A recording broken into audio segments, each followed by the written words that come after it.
Hey, my name is Torgild Brunsnes. I run the channel called Six Wheels Down. We are full-time RVers, and when we are, things break.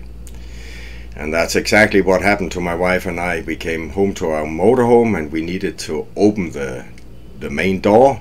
We have a toy hauler, an Outlaw, that has two doors on the side, but both doors were locked while we were gone, and when we had to open the main door, we unlocked it. We had the key, but nothing happened. We couldn't open the door. Unfortunately, we only had the key for the main door, not for the second door. So now there was no way to get in. It was 104 degrees Fahrenheit outside. We had our dogs inside, 4 of them, and luckily enough there was air conditioning, so they were okay. We ended up having to call a locksmith, and half an hour later he came and he could open the second door, but not the first door we had problems with, the main door. But he could open the door to our garage and we could get this way in. Even when we came inside and unlocked the door from the inside, nothing happened. We still couldn't open it with a door handle. And the locksmith told us that most likely the pal inside that slides back and forth is broken. So we would have to replace the whole locking mechanism. And that was a bit of a challenge, and I'll show you why here. So I have recorded a small video clip on how it works.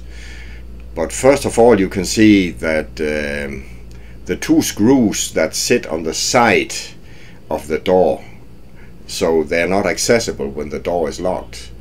These 2 screws need to come out to take the whole locking mechanism out.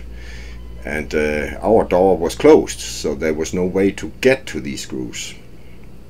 So I had to do a little bit of drilling to get inside. There is like a small spring behind the pal that is pushed into the side of the motorhome, and this pal needed to come back, and the whole mechanism to pull it back was broken, it turned out.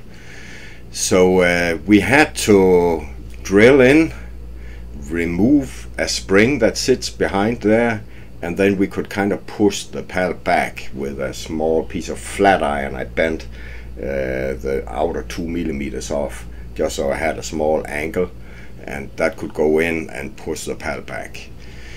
That way we could get the door opened, and we could remove the 2 screws in the locking mechanism that sits on the side of the door, and thereby we could take out the whole locking mechanism and replace it. So this here is just a little tip, because I know other people will be in the same situation as we have been here, because unfortunately the quality of these door locks is not the best. It's made in some kind of cast iron, the pal. It shouldn't be. It should be a forged piece of steel. That's the only thing that can hold up. Cast iron is brittle, and it might even be some kind of zinc alloy, I don't know for sure, but it's definitely brittle. So when you slam the door, you have the risk of this thin piece there breaking and you can't get in. So I hope this here will help others. If you like what you see, please subscribe and click the like button as well, to 6 Wheels Down, and there will be many more videos out like this. Thank you.